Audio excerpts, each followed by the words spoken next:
Let's get over now, and joining us live is from Montreal is Mouin Rabbani. He's a non-resident fellow with the Centre for Conflict and Humanitarian Studies. Mouin, thank you so much for joining us. We have to look at the wider picture here. This is just the beginning, perhaps, of a process where we see Israel withdraw. What are you looking at the pitfalls and the bottlenecks in this ceasefire deal?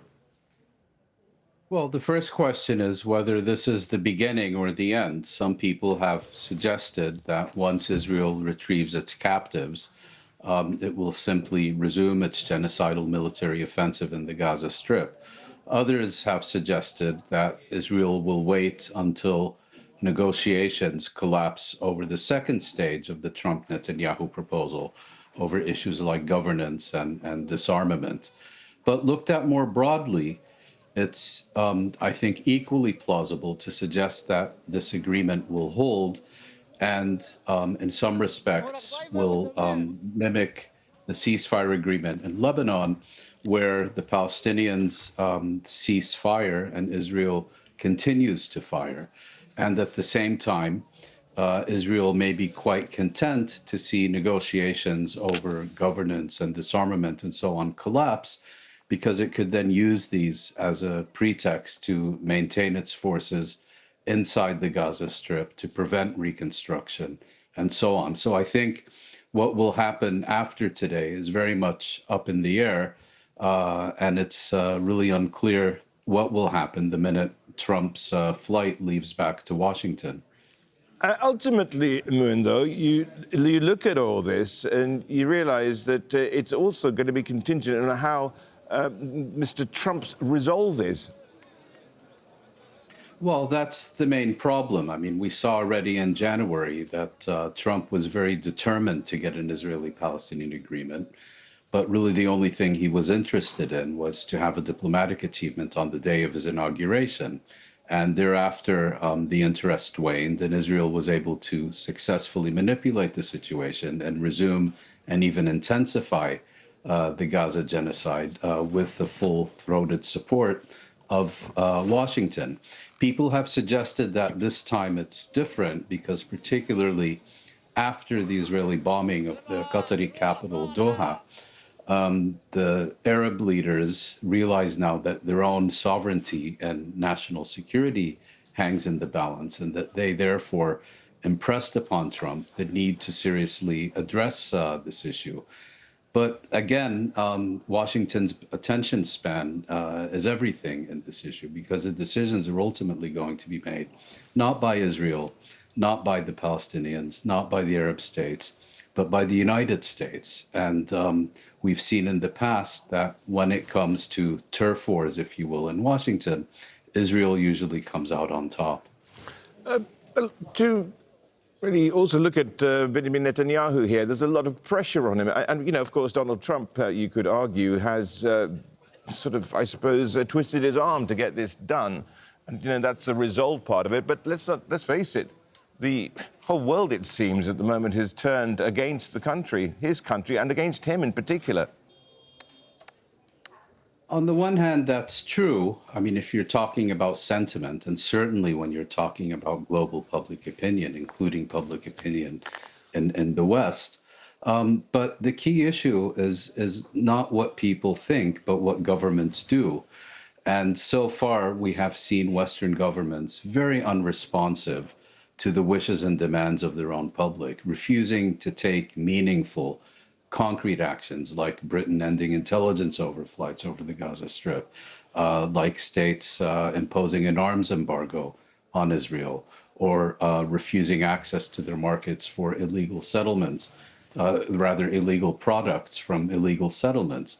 And it is really only when we begin to see these kinds of actions that they can have a meaningful impact on Israeli conduct and Israeli policy. So yes, you know, Netanyahu is a fugitive from international justice, but he's still permitted to use the airspace of a number of states that are signatories to the Rome Treaty and that are members of the International Criminal Court. Absolutely. And then, of course, there's the bigger picture. Who's going to rebuild what Israel has bombed? Well, I think the consensus among Western governments seems to be everyone but the people who reduced the Gaza Strip to rubble. I haven't really seen a single demand that Israel participate in any way for rebuilding what it has destroyed. And the United States seems determined to let Arab states foot the bill, to place it at their feet. And their position is that they are, in principle, prepared to participate in reconstruction and to participate in what's called a stabilization force in the Gaza Strip, but they have to do so in the context of a broader political plan that includes credible and irreversible progress towards an end to occupation and the establishment of an independent Palestinian state, not in the Gaza Strip, but in the territories Israel occupied in 1967. And the key question now is, Washington is also divided. There are different factions in Washington. Israel firsters, non-interventionists, Christian Zionists, and so on. So you have all these separate struggles going on in different parts of the region and in the West. And so far, it's very unclear who in the end is going to come out on top, particularly with a US leader who is so fickle and erratic and unpredictable. And it is precisely in such conditions that Israel has consistently proven itself able to win those kinds of turf wars. So there's absolutely no reason to be optimistic about what's next. There's actually not even reason to be fully confident that this agreement will not be dismantled and its collapse won't be engineered by Israel in the short term. So very much depends on how the various parties stand on their position and ensure that there is no further backsliding allowed, as appears to have already happened with respect to the details of this exchange of captives that's now taking place. Yeah, and on top of this, Mouin, is the recognition in this ceasefire deal of the Palestinians' aspirations for statehood without actually having any roadmap to get there, and anything which is actually put on paper has many preconditions anyway. Well, I would go even further. That particular clause of the Trump-Netanyahu proposal does not recognize any Palestinian right to either self-determination or statehood. It simply takes note that Palestinians have this aspiration. So, if you compare that proposal to, for example, the international consensus, international law, the rights of the Palestinians as repeatedly defined by international bodies such as the United Nations, they're fully and fundamentally incompatible.